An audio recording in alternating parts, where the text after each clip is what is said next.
The dev server for the Line of Contact update is finally here, so let's take a look at all the major changes so far. In addition to all of the usual dev server disclaimers, I also want to caveat this video by saying that this video is meant to be timely, rather than timeless. Unless specifically mentioned, otherwise I will be going through the tech trees by the order they appear in-game. Timestamps will be in the description, but I would encourage you to watch the whole video, since it's already pretty concise. Starting off with America, they have received 2 new planes on the dev server. First up is the FA-18E Super Hornet. When compared to the FA-18C, the upgraded Super Hornet has an extra hardpoint, allowing it to carry 2 more AIM-120s for a total of 12. Next we have the Mixed Propulsion FR-1 Fireball, a BR 4.3 rank 3 premium available for 1600 GE. In addition to that, the B-25, including the Lend-Lease versions for the Soviets and for China, has received a new model. At the moment, Germany only has 1 new plane, the Eurofighter, but for the sake of conciseness, all Eurofighter related news will be mentioned at the end. The USSR is getting the DBLK, a rank 1 bomber that costs 550 GE. In addition to that, the MiG-25 has been made accessible in-game, but just be aware that it will be an event vehicle rather than part of the major update. I won't spend too long talking about the MiG-25 since you can form your own opinion based on the footage playing in the background. The biggest thing I want to highlight is the speed of the MiG-25. The British are also receiving a new Eurofighter, but more on that in the dedicated Eurofighter section of the video. Japan has received 3 new jets on the dev server. First up is the Hawk 209 operated by Indonesia. This BR 10.3 attacker comes with a 30mm cannon and 2 wingtip mounted all-aspect AIM-9P4s. Notable air-to-surface ordnance includes the AGM-65G and the Sea Eagle. Next up we have a Malaysian-operated FA-18D Late. If you are already familiar with the American FA-18C, then it's functionally the same as that. The most notable difference is that the D version is a twin-seat variant. Following on from the FA-18D is the new Su-30 MKM, also operated by Malaysia.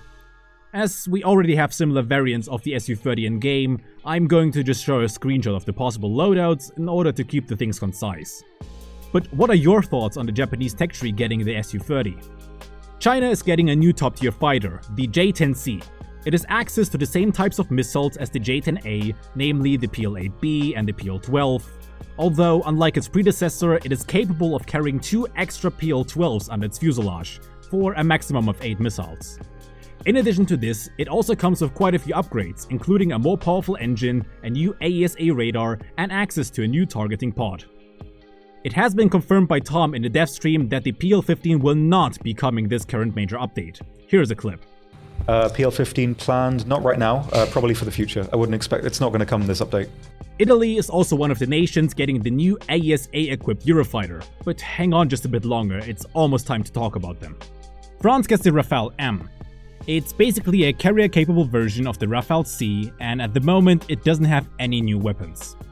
So I'm not too sure who is going to spend another 420k RP just to get another Rafale. If I'm missing something, please leave a comment. There are currently no new vehicles for Sweden, but Tom mentioned on the dev stream that the Gripen E should be coming. Here's the clip. What's with Gripen E? Not quite ready to observe yet, but it should be there at some point soon to have a look at. And to round out the aviation part of the video, let's go over everything you need to know about the Eurofighter.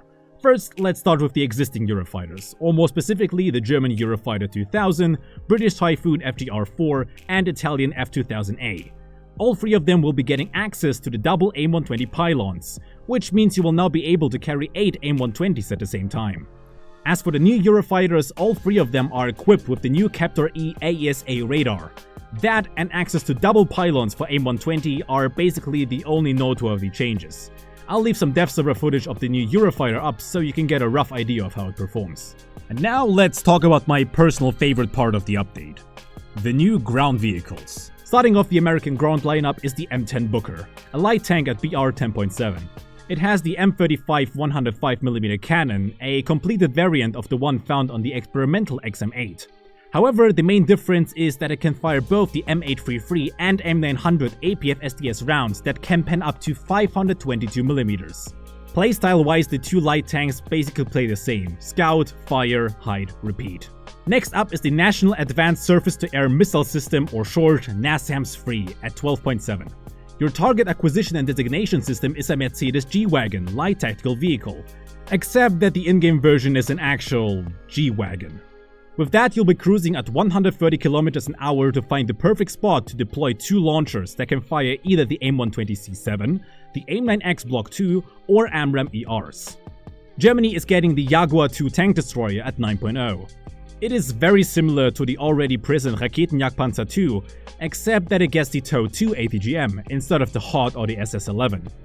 Oh yeah, it also gets the rubber-like applique armor for increased protection and thermals. Russia is getting not 1, but 2 BMP-T Terminators, and the more advanced version can already be yours today for only $70.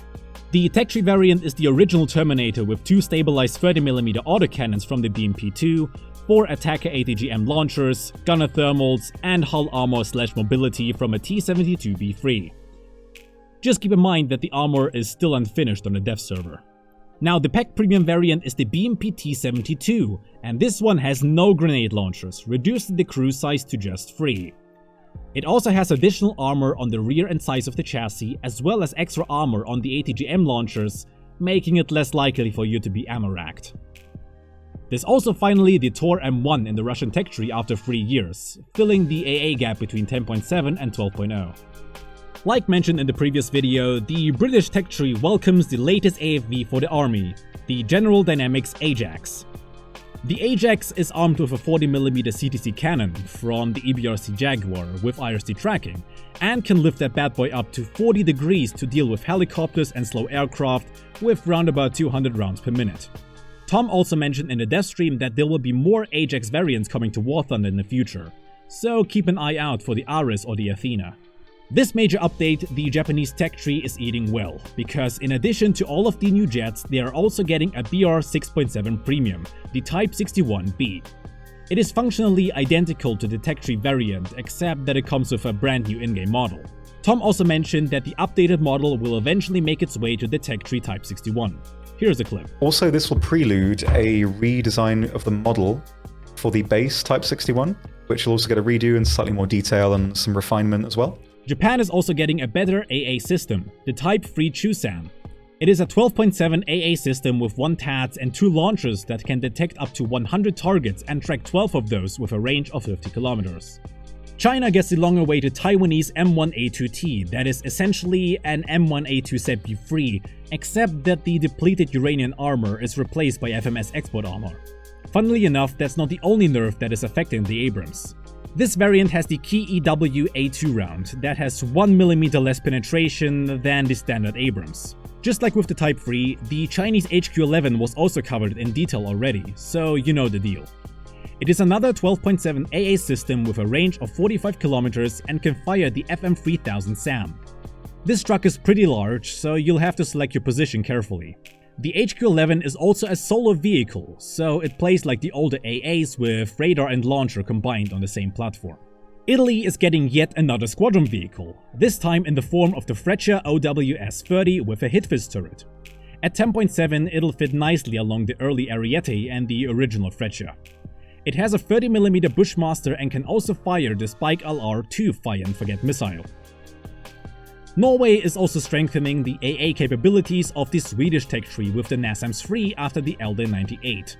So maybe you will get to see more tech trees that get the NASAMS added into the subtrees, like Indonesia, Hungary, or Australia. Oh, and make sure you don't miss the rest of the dev server coverage by subscribing.